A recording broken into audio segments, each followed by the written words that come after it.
Commençons par le commencement. Qu'est-ce qu'une croyance? Ben oui, une croyance n'est en réalité qu'une pensée que tu répètes en permanence dans ton esprit ou qu'on t'a répété en permanence jusqu'à ce qu'elle soit devenue cette chose rigide, fixe, presque inamovible, une espèce de certitude, un fait établi. C'est devenu une croyance. Si on t'a toujours dit que les Chinois sont des gens qui mangent les chats et les chiens, tu vas croire que les Chinois sont des gens qui mangent les chats et les chiens. Laissez-moi peut-être choisir un autre exemple. Imaginons un enfant à qui on a répété durant toute sa jeunesse qu'il n'est qu'un bon à rien, qu'il est nul, zéro, qu'il ira nulle part dans la vie et qu'en plus il est vilain. Mais une fois arrivé à l'âge adulte, il croira sincèrement au fond de lui qu'il est un bon à rien, qu'il n'a pas sa place, qu'il est bloqué, qu'il doit se contenter du minimum. Et par conséquent, c'est la vie qui va manifester. Bien sûr.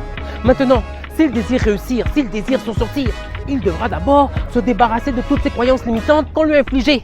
Il devra apprendre à désapprendre. Oui, car toutes ces croyances négatives sont comme un nuage de fumée qui obstrue sa perception des choses. Il ne voit pas clair. Maintenant, imaginons le même enfant avec des parents qui lui auraient répété en permanence qu'il est talentueux, que c'est le meilleur, qu'il a beaucoup de valeur, qu'il est aimé, qu'il mérite d'obtenir toutes les plus belles choses que le monde a à offrir. Mais une fois arrivé à l'âge adulte, ce sera une star, il fera partie de l'élite, ce sera un leader. Peu importe le domaine qu'il choisit, car il croira sincèrement dans son fort intérieur que c'est normal pour lui de réussir, de prospérer et d'obtenir toutes les plus belles choses que la vie a à offrir. C'est qui il est. Et ce que tu crois, tu le deviens.